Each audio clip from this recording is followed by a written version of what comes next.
Облыстық мәслихатта жергілікті атқарушы органдар бизнес субъектілерінің өкілдерімен кездесті. Жиында екі сұрақ қаралды. Оның бірі жалақы көлемін өсіру. Өткен жылы елбасы халыққа арнаған кезекті жолдауында бұл мәселеге тоқталған болатын. Нәтижесінде биыл қаңтардың 1-нен бастап кәсіпорындар жұмысшыларының жалақысы 42.500 теңгеден төмен болмауы тиіс еді. Бүгінде қаладағы 15,5 мыңнан астам бизнес субъектісі тіркелген. Бірқатары еңбек ақы мөлшерін арттыру жөнінде шешім қабылдады. 6112 мекеме жалақыны көбейтеміз деп міндеттеме алған. Бірақтан меморандумдық қол қойған 2894 мекеме болып отыр.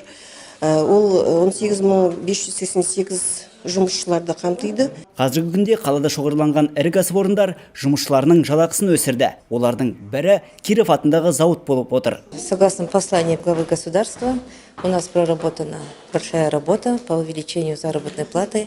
Минимальную заработную плату мы подняли до 42 500 тысяч тенге. Это 34 сотрудника. Это где-то 42%. В общем, мы подняли с января месяца 342 сотрудникам, работающим на заводе.